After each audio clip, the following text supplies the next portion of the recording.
This is The Space Shot, episode 121 for September 12th, 2017. We choose to go to the moon and beyond. Hey everyone, welcome to The Space Shot, your daily space history, pop culture, and news fix. I'm John Molnix. Today's episode is a long one, and it does mark the 1/3 point of me producing a daily podcast for an entire year. Thank you to all the new listeners of the show and the old listeners that have been with me since the beginning. I appreciate you checking out the podcast and sharing it with your friends. For any of your friends that are into history, pop culture, space, or trivia, tag them and let them know about the show. I'd really appreciate it. I haven't forgotten about the Space Shot stickers. I've got the design finalized. I just need to get them printed up. For those of you that shared the show in August, I'll get those stickers mailed out as soon as I get them. For everyone else that missed out in August, now's your chance. Tag a friend in a post and I'll send you a cool Space Shot sticker in the mail. Before we start today's episode, I just want to say thank you for all of the love. It means a lot. Earlier today, 2 NASA astronauts and a Russian cosmonaut lifted off to the International Space Station on board a Soyuz rocket. The Soyuz capsules use an indicator to show when the spacecraft has reached orbit, and for this flight, they chose a small model of the Sputnik satellite. In the coming months, I'm sure we'll be talking more about the latest expedition to the space station for Expeditions 53 and the upcoming Expedition 54.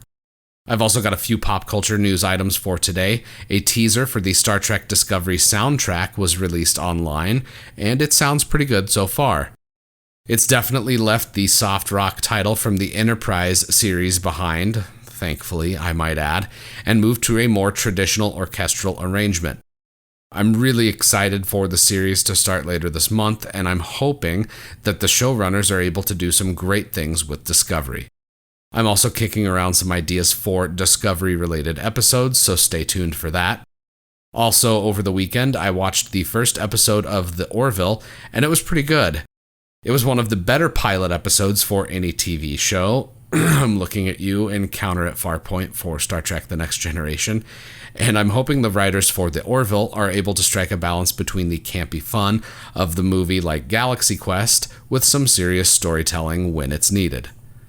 Sadly, Fox doesn't have the best record for keeping science fiction shows around, so The Orville's fate isn't exactly clear yet. Now I've got a few space history items for today. First up, 3 shuttle launches over 3 years. On this day in 1991, the shuttle Discovery lifted off on the STS-48 mission. A year later, in 1992, Endeavour lifted off on the STS-47 mission. Go figure, the shuttle launches were out of sequence. Mae Jemison became the first African-American woman in space during the STS-47 mission, and tomorrow I'll be talking more about her flight, so be sure to check out the episode. Also, finally, for the 3rd launch, in 1993, the shuttle Discovery lifted off for the STS-51 mission with an IMAX camera.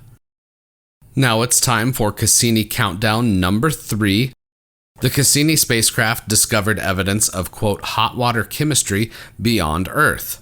Finding evidence of hydrothermal vents on Enceladus is a striking discovery.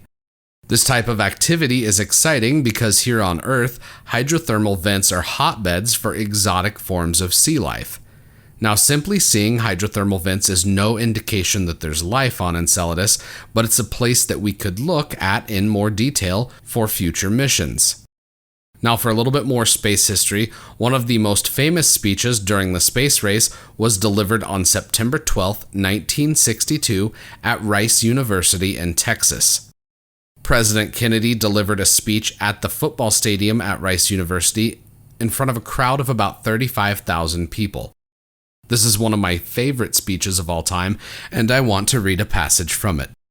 Quote, "Those who came before us made certain that this country rode the first waves of the industrial revolutions, the first waves of modern invention, and the first wave of nuclear power.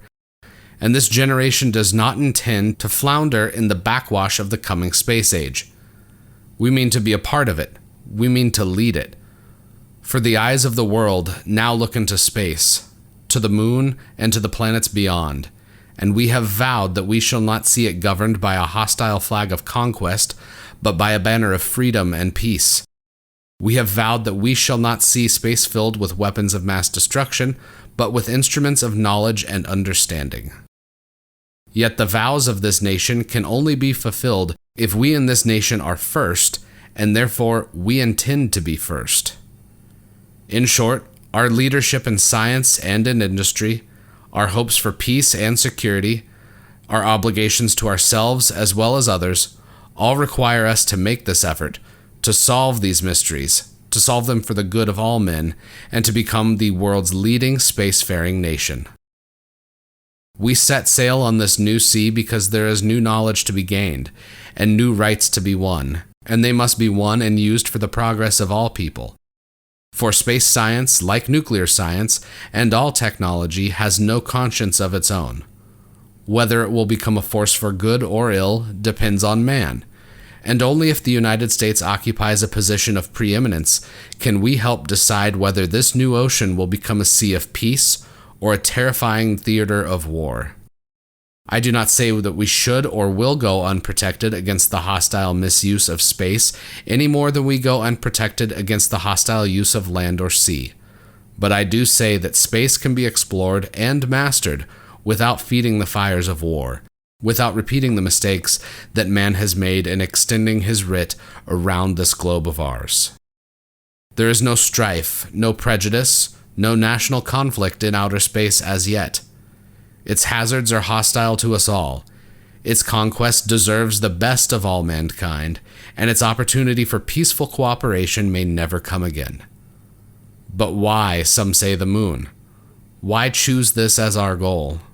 And they may well ask, why climb the highest mountain? Why 35 years ago fly the Atlantic? Why does Rice play Texas? We choose to go to the moon. We choose to go to the moon in this decade and do the other things, not because they are easy, but because they are hard. Because that goal will serve to organize and measure the best of our energies and skills. Because that challenge is the one that we are willing to accept, one we are unwilling to postpone, and one which we intend to win, and the others too. I'm linking to the entire speech in the show notes, so watch it if you've got a chance. I do like the mix of aspirational for the country and world at large, and pragmatic calls for the support of Texans. It makes for a very compelling and memorable speech. One final thing for today, and I did want to put it at the end because it is the longest part of the show. I want to read from the letter that astronaut Frank Culbertson wrote after the terrorist attacks on September 11th, 2001. I'll link to this letter and the follow-ups in the show notes, so be sure to check those out. Now, for astronaut Culbertson's letter. Quote, I haven't written very much about the specifics of this mission during the month I've been here, mainly for two reasons. The first being that there is very little time to do that kind of writing, and secondly because I'm not sure how comfortable I am sharing the thoughts I share with family and friends with the rest of the world. Well, obviously the world changed today. What I say or do is very minor compared to the significance of what happened to our country today when it was attacked by whom? Terrorists is all we know, I guess. Hard to know whom to direct our anger and fear. I just finished a number of tasks this morning, the most time-consuming being the physical exams of all crew members. In a private conversation following that, the flight surgeon told me that we were having a very bad day on the ground. I had no idea. He described the situation to me as best as he knew it at about 0900 Central Daylight Time. I was flabbergasted, then horrified. My first thought is this wasn't a real conversation, that I was listening to one of my Tom Clancy tapes. It just didn't seem possible on this scale in our country. I couldn't even imagine the particulars, even before the news of further destruction began coming in. Vladimir came over pretty quickly, sensing something very serious was being discussed. I waved Michael into the module as well, and they were also amazed and stunned.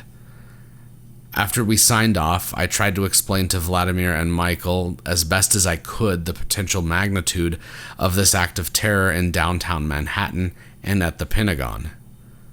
They clearly understood and were very sympathetic. I glanced at the world map on the computer to see where over the world we were, and I noticed that we were coming southeast out of Canada and would be passing over New England in a few minutes. I zipped around the station until I found a window that would give me a view of New York City, and I grabbed the nearest camera.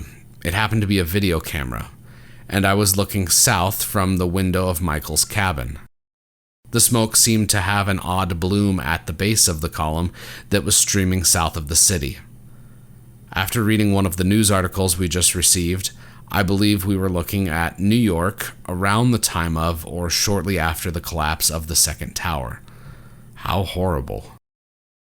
I panned the camera all along the East Coast to see if I could see any other smoke around Washington or anywhere else, but nothing was visible. It was pretty difficult to think about work after that, though we had some to do, but on the next orbit, we crossed the US further south. All three of us were working one or two cameras to try to get views of New York or Washington. There was haze over Washington, but no specific source could be seen. It all looked incredible from 200 to 300 miles away. I can't imagine the tragic scenes on the ground. Other than the emotional impact of our country being attacked, and thousands of our citizens and maybe some friends being killed, the most overwhelming feeling, being where I am, is one of isolation. The next day, Culbertson wrote a little bit more, and if you're interested in that letter, check out the show notes for a link to that. As always, check out the show notes for more information on today's episode, and be sure to connect with me on Instagram and Twitter. Find me at John Molnix. I'm always up to chat. Let me know what you think of the show by leaving a rating in iTunes. It takes just a minute to leave a rating, and it makes a huge difference because it helps even more people find the show. I'd also appreciate if you could share the Space Shot with your friends and family, and anyone else that enjoys podcasts. Tomorrow, astronaut Mae Jemison and Luna 2. I'm John Molnix, and I'll catch you on the flip side.